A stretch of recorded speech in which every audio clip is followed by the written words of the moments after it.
And if the video looks like nothing more than the ceiling or a black spot, oh well, at least you've got the audio to go with it. Okay, so I did start it. Anatomy is the study of the structure of the human body. The study of the structure of the human body.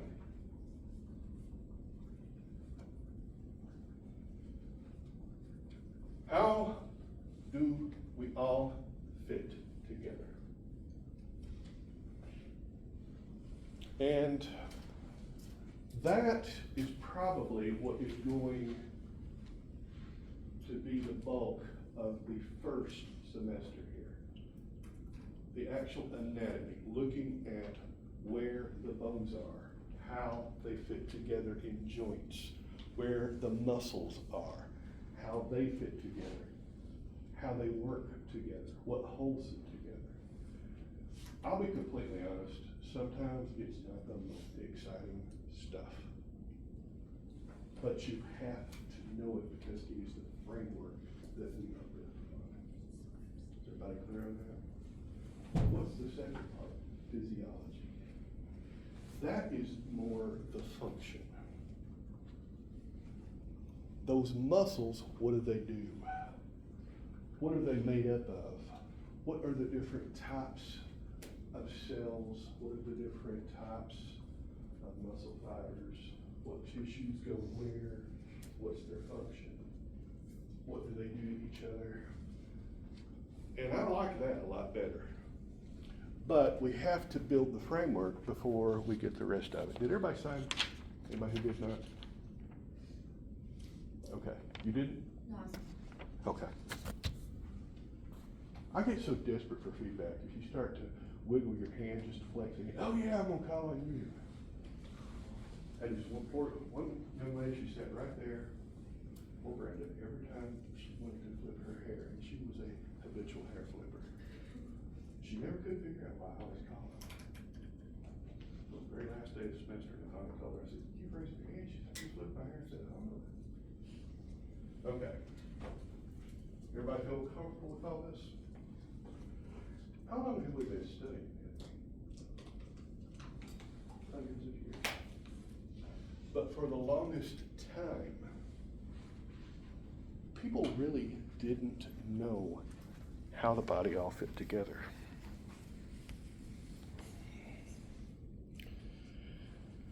The ancient Egyptians had a really, really good understanding of basic anatomy in practicing mummification. They literally knew how to take the organs out of the body. They would preserve the organs separately, stuff the body basically full of salt. And that is why we still have the bodies of some of the most famous pharaohs in history present with us today. Did you know that? You can go to the Great Museum in Cairo and actually see the body of Ramses the Great. Pretty wild. But a lot of that knowledge was lost with the Dark Ages. And there wasn't a real comprehensive study of human anatomy for one simple reason. And that was, after death, the body was considered sacred and holy. It wasn't considered, shall we say, socially acceptable to take a dead body and start slicing and dicing on it like you were carving up the Thanksgiving turkey. In fact, when modern anatomy and medicine started to meet, do you know what the source of the cadavers for dissection was? In merry old England, the main source were the bodies of condemned prisoners who were hung for various crimes. Literally, they would cut them off the noose and take them right away to the morgue where the anatomists were ready to start cutting them open and learning things. But you got to remember, they didn't have cameras, did they? The only way they could record it was to draw it. And eventually, the demand got so bad that, I kid you not, there weren't enough dead prisoners. So do you know who they turned to? Grave robbers. They literally would dig up the bodies of the recently deceased and sell them to physicians so they could study it. We've come a long way, haven't we? Now people donate their bodies to science. If you go to med school, you will dissect an actual cadaver. We're not going to be doing that, so don't worry. However, we do use models. We have some actual bones in there. I think part of that skeleton is real. There's a couple of models in there. The point is, you need to understand that this knowledge has been fairly hard fought for and hard won. And we continue to discover new things.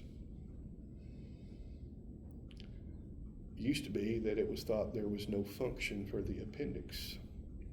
Turns out there actually is, and that's something they've discovered since I graduated graduate school.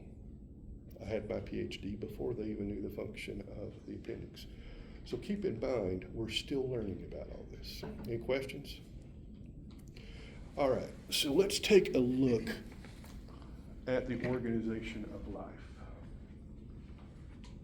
Biology comes with two words. Bio meaning life, logos meaning knowledge.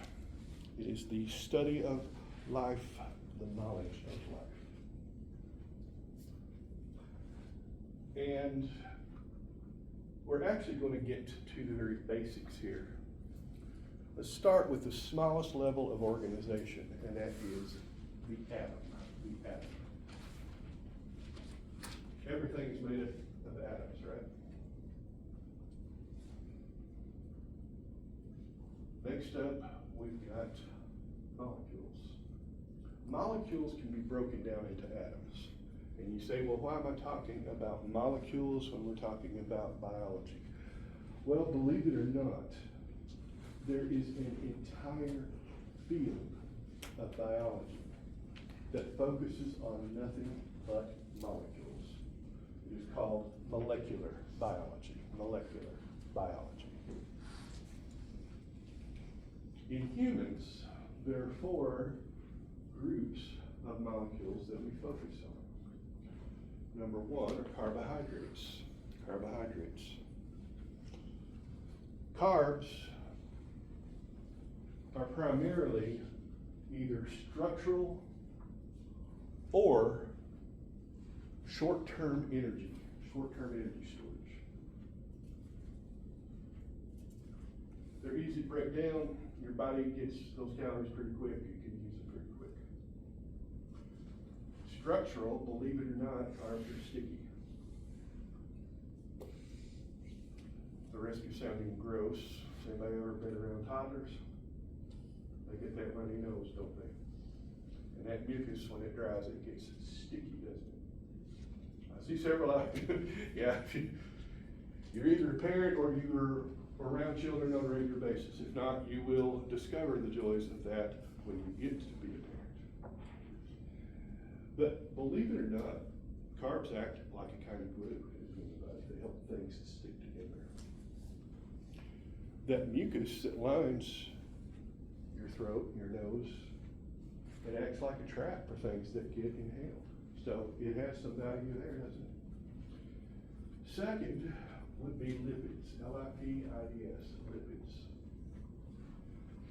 You might know them as fats and oils, maybe even waxes. Does anybody know the difference between a fat and an oil? Fat's solid at room temperature and oil's a liquid. That's the only difference. These also play a structural role and an energy storage role. The cell membrane is made up of something called phospholipids. Phospholipids. phosphate group bound to a lipid. Long-term energy storage. Why do I differentiate between long-term and short-term? Well, because fats have more bang for your buck. Literally, you store more calories per gram in a lipid than you do in a carbohydrate. But it is much harder to break those big lipids down and get access to the energy. It takes a while. So if you're running a marathon, you're going to want to grab a Snickers bar, not a Baconator. See what I'm saying? The Snickers bar, you're going to get those calories quickly to help you run your marathon. You eat that Baconator, and it's going to sit there like a lump of lead in your stomach, and you won't get the benefit from it until the next day if you haven't given it the heave ho from running 27.2 miles, or 26.2, whatever it is. Don't look at me, I'm not trying to run it. I'd be lucky if I could walk a mile. So everybody got those two? Third, might be the most important in a lot of ways, are proteins. Proteins do give you some calories. They do play a role in important structures. But does anybody know what the most important function of a protein is?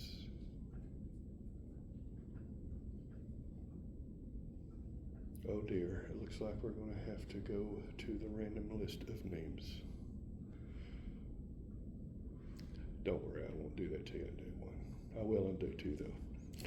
Most important function of proteins are as catalysts. We call those enzymes. Has anybody here ever made caramel? It's not too hard. Get you an open skillet, turn on the heat, put some sugar in there, and you heat it up until the sugar starts to melt. Gets nice and golden brown, it gets sticky, you know, it tastes good, doesn't it? I see a couple of you, yeah. Well, think about it for a minute. Would you want to stick your bare finger down in there and scoop some of that up? Nope, because it's going to be hot enough to burn your finger, isn't it? Yet we supposedly burn sugar at body temperature, which is 98.6 degrees Fahrenheit. How do we do that? The answer is enzymes. In biological terms, an enzyme lowers the energy of activation. The energy of activation of the chemical reaction. What is energy of activation? Well, somebody was kind enough to crumple up a piece of paper, and rather than walk about a dozen steps to the trash can and throw it away, they decided to leave it up here for me to deal with. Nice, kind fellow citizen, right? But me being me, I will turn anything into a teaching tool, including a crumpled up piece of paper. Can you burn this? How would you do it? Fire. Oh, so we need a match or a lighter, right? Everybody agree with that? Is there any other way we can burn it? The sun? Huh? The sun with a microscope? Yeah, you could use the sun as a magnifying glass. Good job. You see where I'm going with this? We could hold it to a hot stovetop, couldn't we? Probably burst into flame there. But you had to have an open flame, didn't you? You had to have the sun shining and a way to focus it. I had to have a hot piece of metal. Do you see where I'm going with this? All of those are the energy of activation. We require an outside energy source before we can make this ignite. Who's that boring DC superhero that flies around in his underwear and shoots laser beams out of his eyes? Superman? You realize he's an illegal alien, don't you? I'm just saying. Even he has to use heat beams or laser beams or whatever it is out of his eyeballs before he can set it off, doesn't he? Energy of activation. What happens is enzymes bring the molecules together, lower that energy, and you don't have to expend more energy to break the bonds. Proteins are what allow that because they are enzymes. Simple fact of the matter, no proteins, no life.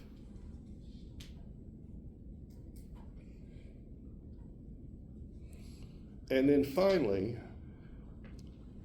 nucleic acids. Nucleic acids. This comes in two flavors. My favorite molecule of all time and my least favorite molecule of all time. My favorite molecule is DNA. Deoxyribonucleic acid, no, you don't need to know that. DNA does one thing and one thing only. It stores information. And it stores it very, very well.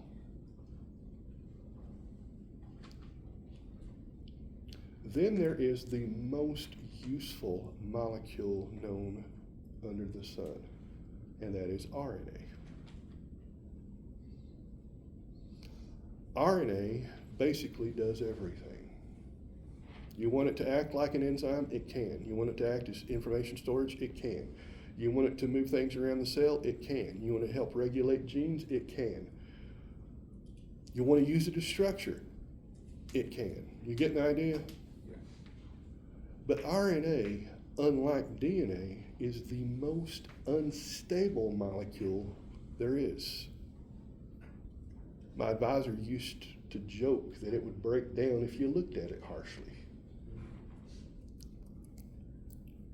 To give you an idea, he tried to get me to do some RNA work for my dissertation. I did one run, and then I told him if he asked for more, I would quit. I had to wash my glassware with hydrochloric acid. I had to dry it 2 weeks in an oven. 2 weeks. I had to do the RNA extraction and everything in a walk-in cold room. Think of those big freezers at McDonald's. And I had to do it all within a 1 hour time period because after that, the RNA would break down anyway, no matter what your temperature was. Needless to say, it wasn't successful. He laughed at me and said, nobody ever does it on their first time. Do it again. I got out my keys and held them out and said, find yourself a new grad student. He laughed and then he said, I'm serious. I didn't laugh and said, I am too. No more RNA work. So everybody see why molecules are important to life? Pretty amazing. Molecular biology is all about those molecules. Biochemistry is all about those molecules. So you have to know that's a level of organization. What is above the level of molecules? Well, this is where most people would say life begins. They would say that the basic unit of life is the cell. The cell. Cells can and do live independently, don't they? If you've ever seen bacteria or an amoeba or something like that, you've seen a single-celled organism. Believe it or not, as long as you supply their needs, you can have individual human cells living outside the body for some time. I've actually kept a culture of kidney cells growing in an incubator for the entire semester once. Cell culture class, a lot of fun. Bottom line is, the cell is the basic unit of life, and all living things, including we, are cells. Make sure you get that down. How many cells are in a human body? Well, obviously, you're going to get a wide range of numbers. A good, safe guesstimate would be somewhere between 30 and 50 trillion. That's a 30 or a 50 followed by 12 years. Not bad when you consider that you began your life as a single cell. Kind of wild, isn't it? You spend about 30 minutes of your existence no more than an amoeba. Kind of humbling. I don't think anybody remembers that experience, though. I know I don't. So everybody see where cells are really where we start to get to where we consider life. Viruses, oh dear. Viruses are another ball of wax altogether. And as much as I would love to talk about viruses, they're not really relevant to this class. I do remember something. Huh? It's debated if they're alive or not, I remember that. Yeah, that's debated if they're alive or not. Axel had me to Bio 112 and we had some good Yeah. debates in there. So I remember a lot of these stories you're gonna tell. Probably. Especially I remember what your least favorite thing in there was, that Krebs cycle. Oh gosh, don't mention the Krebs cycle. Yeah. We don't have to do that here, so we're not going to. Yeah, I don't wanna do that again. That class, we suffered together. Yeah. See why I say anatomy's more fun? Yeah. Talking about us. What comes above cells? Anybody want to take a stab at it? I don't remember your name, but you raised your hand.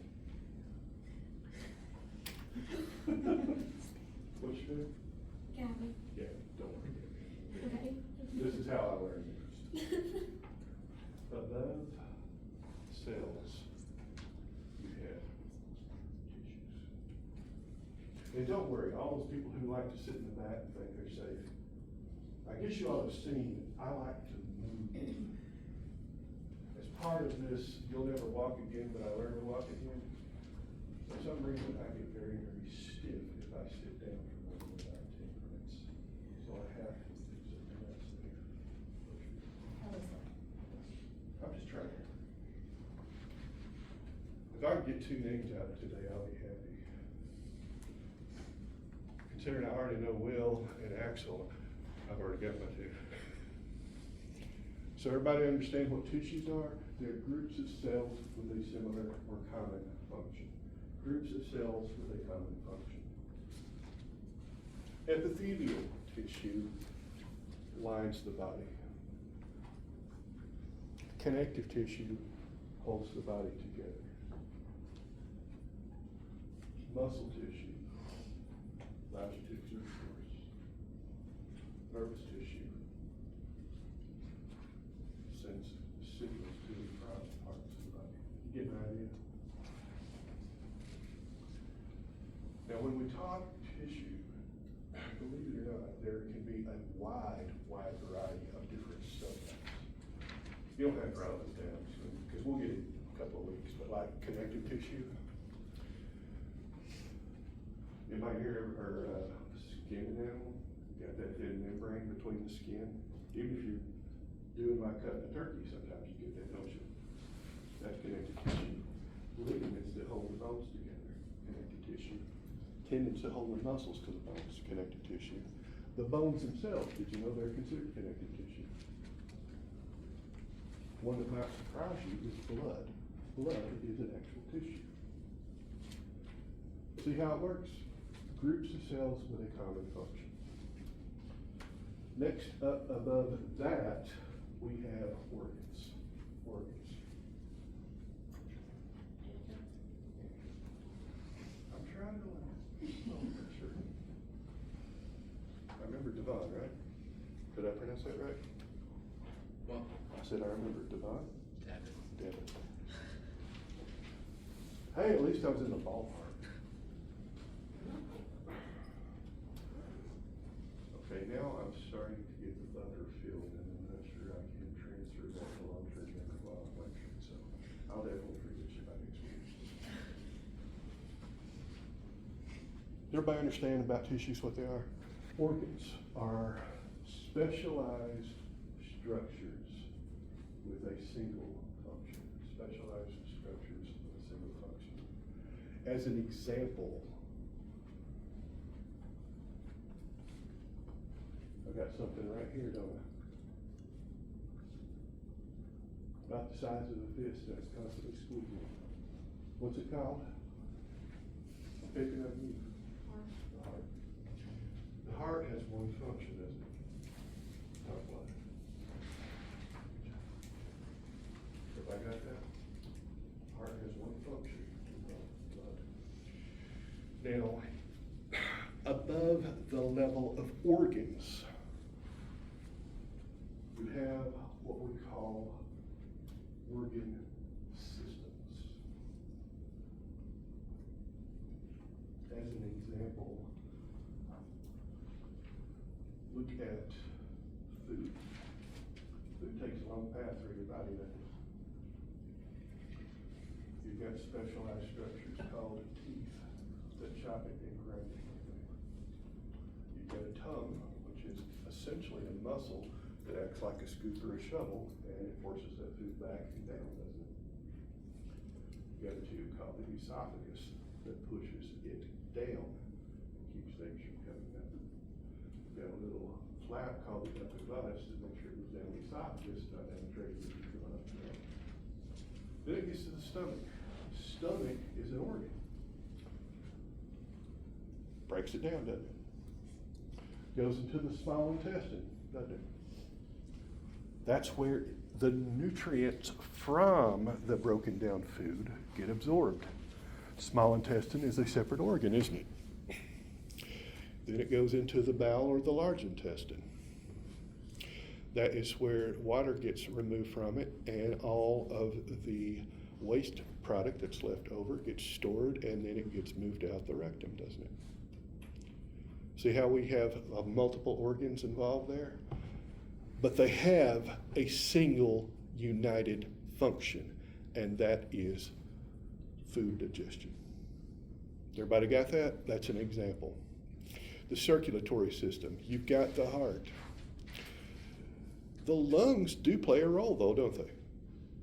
Because you've got to get that oxygen in. You've got arteries that carry the blood away from the heart. You've got veins that carry the blood to the heart. See where I'm going? You've got the spleen, which acts as kind of a filter and an emergency reserve of immune cells. You've got the bone marrow that produces the red blood cells. Organ systems. Who have I not picked on? Your last name is Sparks, right? But I don't remember your first name. Kylie. What is above an organ system?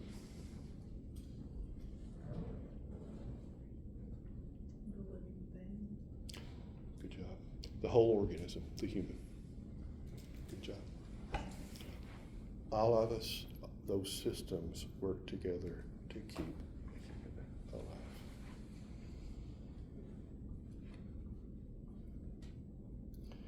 What you look at in that level of organization is basically what you're interested in and what is relevant. In some cases, it is the molecules. If you're a nutritionist, you're really going to care about nutrients, aren't you? If you are a specialized surgeon, it might be the level of tissue. Say you're an orthopedic surgeon. You see what I'm saying? You're going to care about that connective tissue, aren't you? You're not going to be too worried about the digestive system. That's fine. It may be the system. If you're a GI doc, you're going to be looking at everything from input to output, aren't you? Or you could be a general practicing physician and you're looking at the whole organism. Believe it or not, those doctors have a reason to ask you all of those questions about how you've been feeling in general. What your life is like. Are you under a source of stress? So does everybody feel like you've got a good knowledge of the levels of organization? Do you think you could give that to me on a quiz on Thursday? I only see two people nodding. That might be a subtle hint for you to look over your notes at least once before Thursday comes. What are we at, about a page? Page and a half? See, this is what happens when you all don't talk and I do. The more you interact with me by asking questions and things, the less talking I do. I know Axel's heard this story, he's smiling. The worst class I ever had. And I mean, this was terrible. You couldn't have gotten a response from these people if I'd had $100 in one hand and a cattle prod in the other, and my choice of which to hit them with. If I offered them $100, they'd still be silent. If I told them they're gonna get the cattle prod, they'd still be silent. So one day I was just not having it. I was feeling a little bit space cadet. I had been sick. And I made up my mind that I was just going to start talking, and I kept lecturing, and I did not vary my tone or voice, and I did not slow down, and I just kept talking about this, and I did not move, and I kept staring at the back wall, and the next thing I know, one of my students is like, Dr. Smith, class ended 5 minutes ago. Dismissed. I couldn't have told you what I'd lectured on. I basically hypnotized myself. One of them told me later that she had taken 28 pages of notes. The next class period, before I even started talking. Dr. Smith, how's your wife doing? Yeah. Dr. Smith, do you have a dog? Dr. Smith, how many miles do you drive to come to campus? Anyway, is everybody with me? Yeah. Do you feel comfortable with where we are?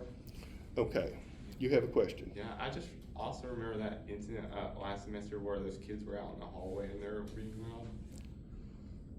Yeah. We were right across, the classroom was right across from where the veterans come in and the adult education come in and GED students come in, and sometimes people get out there loud. It's no big deal. You share a facility, right? Yeah. These kids were playing some kind of game out there. Now, I guess y'all have figured I'm not really too nasty a guy. I've gotten mellow in my old age. I used to be evil when I was first starting professor. Oh yeah, I was mean. I've mellowed out.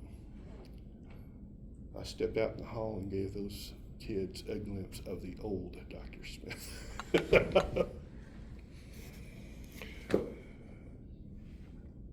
Memories. Yeah.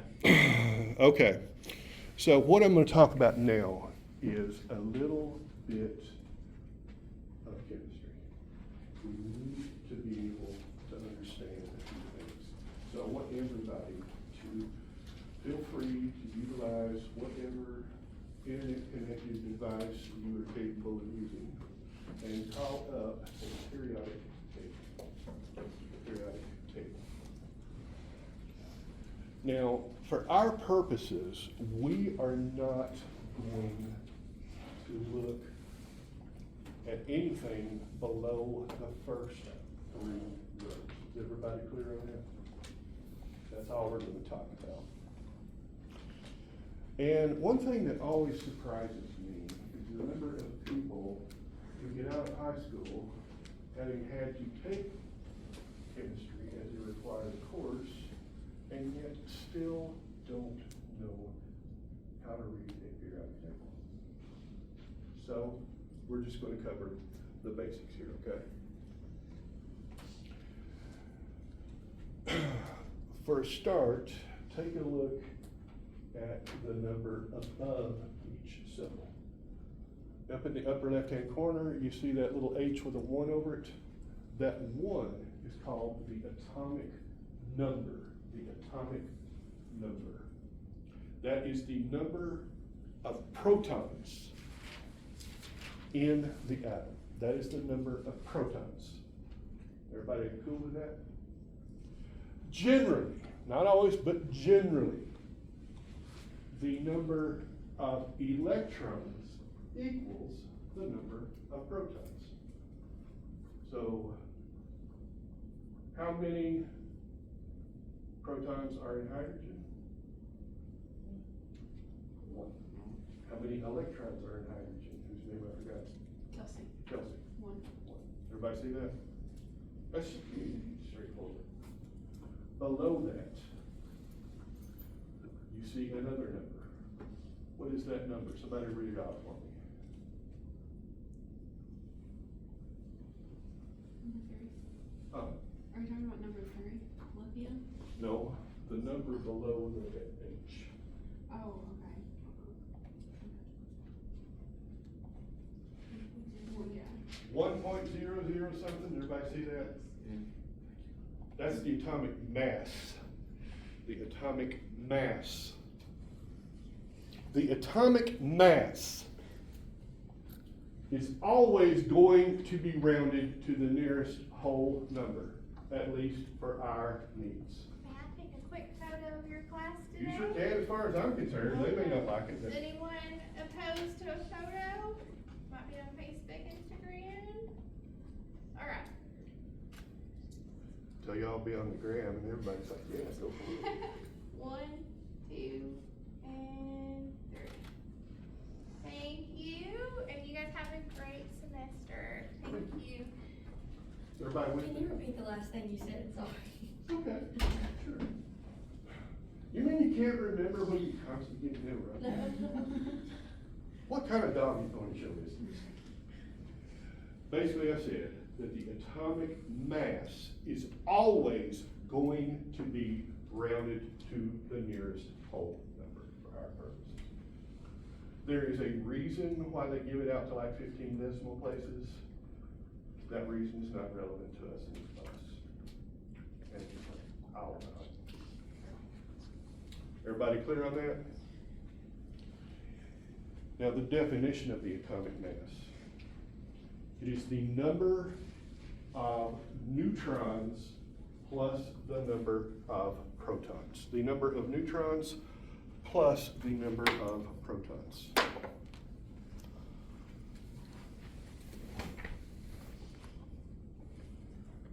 Now drop right down there below that to lithium. Kelsey, right? Okay. Oh dear, I've got a Kelsey and a Kylie. This is going to short circuit my brain. If y'all really want to mess with my head, wait about 2 weeks until I've learned your positions and then switch. It'll throw me off completely. So, lithium is number 3. Does everybody see that? How many protons does it have? 3. Everybody agree? Now, what is the atomic mass of that?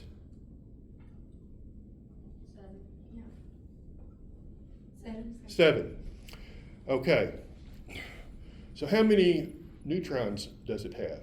1, 2, 3. We take away the atomic number, right? And it has 4 neutrons. Does everybody see that? Easy peasy. You need to be able to tell me the number of protons, electrons, and neutrons in anything in the first 3 rows, okay? But here's the kicker.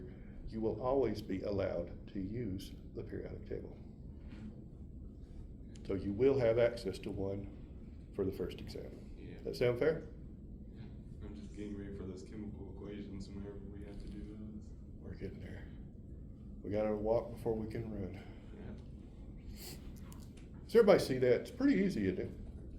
Now, if you does anybody need a reminder or a refresher on protons, neutrons, and electrons?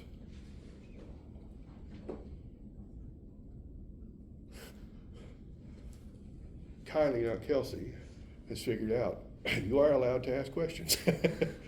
Okay. The easiest way I have found to do this is to make a table. On the first column, I write down neutron, proton, electron. Those are the 3, and I title that particle. So it tells us which subatomic particle we're talking about, right?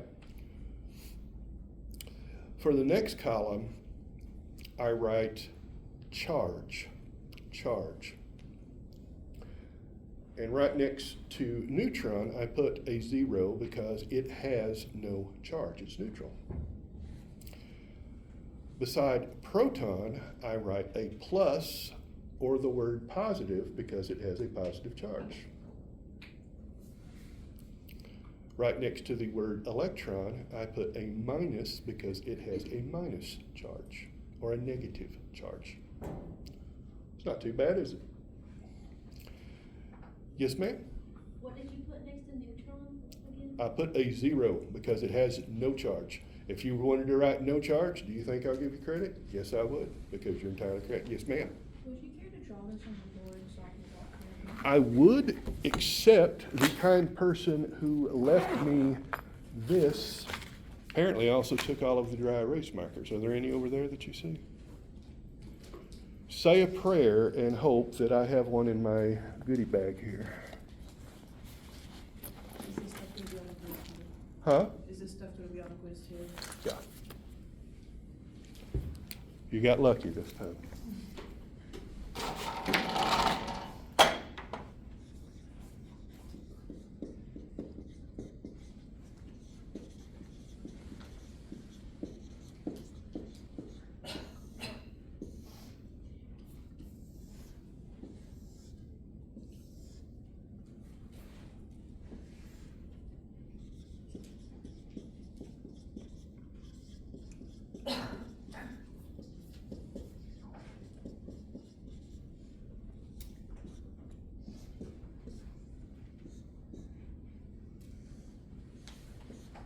Does that help? Remind me at the end of the video, take a picture of that so everybody can see it. Reason I wanted you to get this is so you understand a little bit about how atoms interact to make molecules. Before anybody says, did I really write 0 for a mass? Yes, I did. No, there is no such thing in science as a truly massless particle. But this isn't hardcore chemistry, is it? We go with good enough, don't we? Because it's easy. The difference between a proton and an electron in terms of mass would basically be like trying to weigh an elephant and then weigh a mosquito on the same scale. Does the mosquito have some mass? Is it significant compared to the elephant? Of course not. Is that okay with everybody? And that is one of the reasons why the atomic mass has a little bit of variation. Has everybody got the table down? Does everybody understand it? Now, here is a simple rule. Opposites attract. Likes repel. Like charges are going to repel each other. Opposite charges are going to attract each other.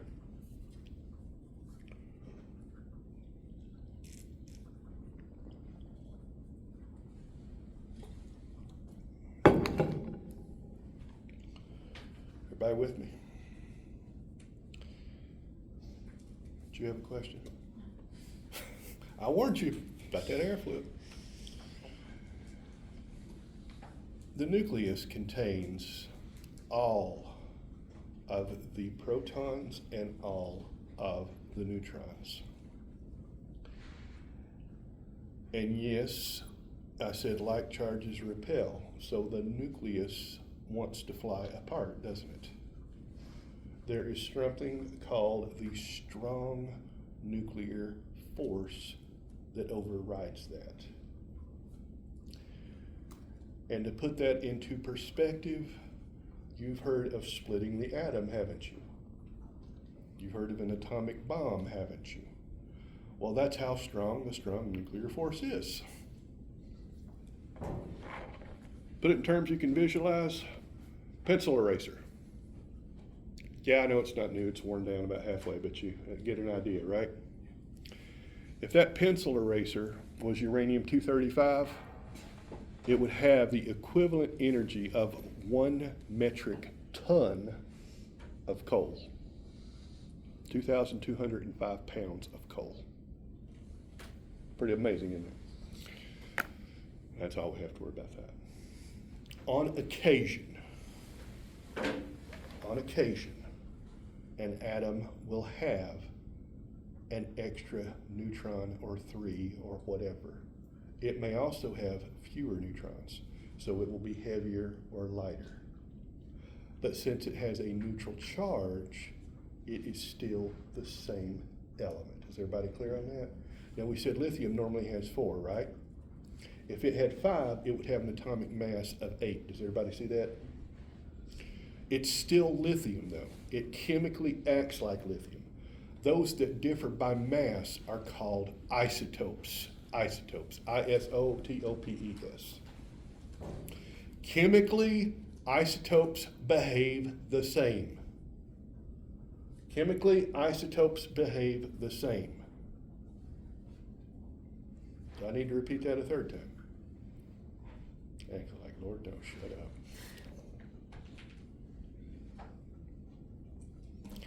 Yes, I try to mix a little humor into this. When you sit down listening to somebody drone on and on for 75 minutes, I don't care how dynamic a speaker they are, your brain is going to wander. I'm the one talking and my brain will wander. Try to make it a little bit more pleasant though, okay? What are we up to, about 2 pages, 2.5? Okay, I'm trying not to go over about 3 pages. Does it surprise you that I actually know this? When you've done the same lecture 2 times a year for 39 years, I'll give you a hint. You have a pretty good idea of how to pace it. So back to isotopes. Everybody understand what they are? Some of them are more stable, some of them are less stable. I mentioned uranium-235, right? If you look down at U near the bottom of your periodic table, the atomic mass is about 238, am I correct? That's the stable isotope. Uranium-235 is what they use in the bombs.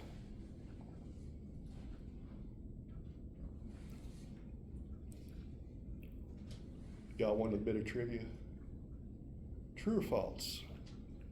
Can a uranium-fueled nuclear reactor explode like a nuclear bomb? How many of you say yes? Let's just see a show of hands. How many of you say no? How many of you are unfamiliar with the concept of democracy and or are so cynical that you believe your vote doesn't matter? Which might explain our political situation today. This happened all the time last semester. It happened all the time last semester, yep. Well, the answer, for those of you who are afraid to vote, is no, it cannot. It's totally okay if you think it can, because there's a lot of misinformation out there. If you ever hear them talk about fuel-grade uranium versus bomb-grade uranium, what they're talking about is the amount of U-235 in it. Fuel-grade is typically about 35 to 50%. There's not enough in there to go boom. For that, you need better than 90%. Just like I said, a little bit of trivia for everybody. Okay, now chemically. How do bonds form? How do chemical bonds form? Well, it's going to have to do with the behavior of the electrons.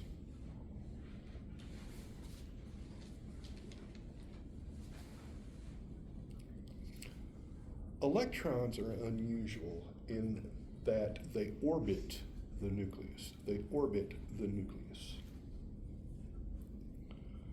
And each orbit can only hold a set number of electrons. And here is where you're going to see the shortcut that apparently never gets taught in chemistry for whatever reason I can't figure, but we're going to learn it.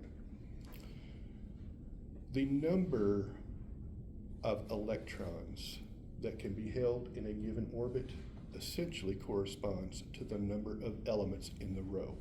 So if you look at your periodic table, you see there are only 2 in the first row, aren't there? Hydrogen on the left, helium on the right. So how many electrons do you think that first orbit holds? 2. Good job. Now if you look below it, you will see that there are 8 elements in row number 2, aren't there? It starts with lithium and it ends with, I believe, neon, any? Oh, great. I'm such a nerd, I've memorized the periodic table. How many are in that row? So how many will that one hold? And you see that number 3 is the same way, right? It also holds 8. Well, here is the second rule. So the first rule is each orbit only holds a set number.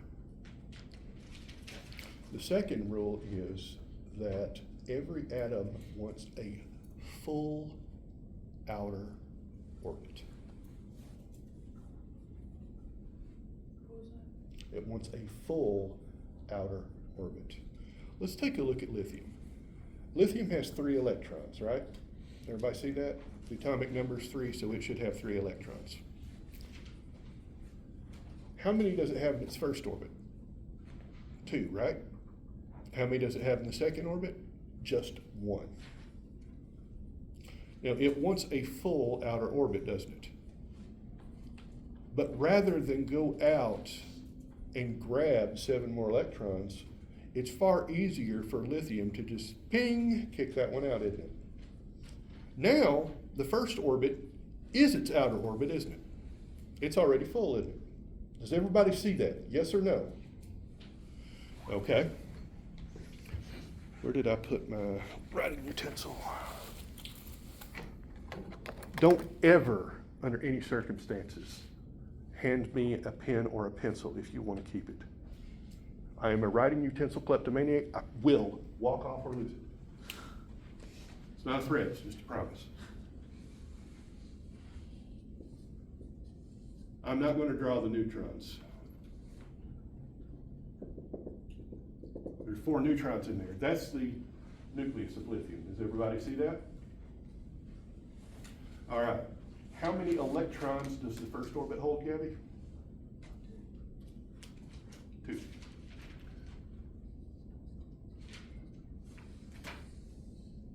Everybody see that?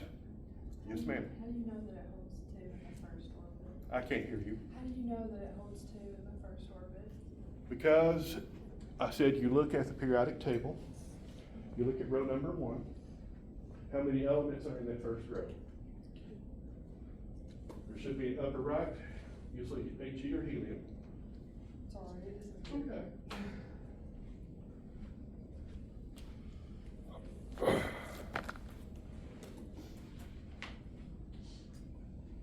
Don't worry. It's not out to get you. All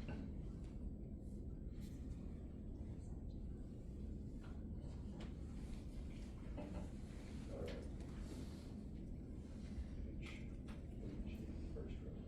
That's 1, 2. 1, 2, 3, 4, 5, 6, 7, 8, 8 the second. I understand. Thank you. You're welcome. And you're fine answering questions, that's why I told you to.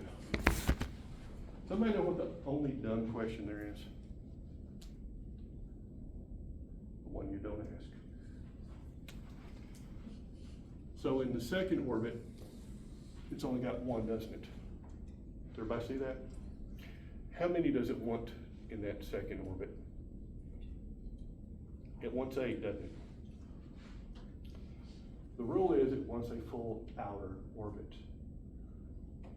Rather than go out and find 8 electrons, it's just going to kick that guy out completely. Now, the first orbit is the outer orbit, isn't it? Everybody see that? Is it full? Lithium's happy. Everybody see that? However, our charges no longer add up, do they? +3, -1. Everybody see that? Nope, it's -2. So this is going to be lithium with a +1 charge. We call this an ion, I-O-N. An ion is a charged atom. An ion is a charged atom.